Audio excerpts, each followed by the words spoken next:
Hi friends, ఈరోజు వీడియోలో మీరు చూడబోతున్నారు ఇండియా గేట్. ఇది మన దేశ రాజధాని అయిన ఢిల్లీలో అయితే ఉంది. ఈ ఇండియా గేట్ని మొదటి ప్రపంచ యుద్ధంలో బ్రిటిష్ సైన్యం కోసం పోరాడి ప్రాణాలు కోల్పోయిన మన భారతదేశ సైనికుల గుర్తుగా అయితే నిర్మించడం జరిగింది. దీనిపై యుద్ధంలో ప్రాణాలు కోల్పోయిన సైనికుల పేర్లన్నీ రాసి ఉన్నాయి. దానితో పాటు యుద్ధానికి సంబంధించిన హిస్టరీ కూడా అయితే ఇండియా గేట్ పై రాసి ఉంది. ఇండియా గేట్ చుట్టూ ఉండే గార్డెన్ ఏరియాని అయితే ఇప్పుడు మనం చూస్తున్నాం. ఈ ఏరియా మొత్తం అయితే చాలా పెద్దగా అయితే ఉంది. అక్టోబర్ నుంచి ఫిబ్రవరి వరకు అయితే టూరిస్టులు అయితే ఎక్కువగా అయితే ఇక్కడికి వస్తూ ఉంటారట. ఇండియా గేట్ పక్కనే టూరిస్ట్ అట్రాక్షన్ కోసం ఫౌంటైన్ అయితే ఏర్పాటు చేశారు.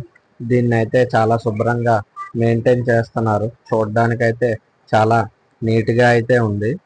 ఫౌంటైన్ని ఇంకా దగ్గర నుంచి అయితే చూసి ఎంజాయ్ చేయండి. ఢిల్లీ వస్తే మాత్రం మిస్ అవ్వకుండా ఈ ఇండియా గేట్ని అయితే తప్పకుండా విజిట్ చేయండి. Tata, bye bye. నెక్స్ట్ వీడియోలో కలుద్దాం.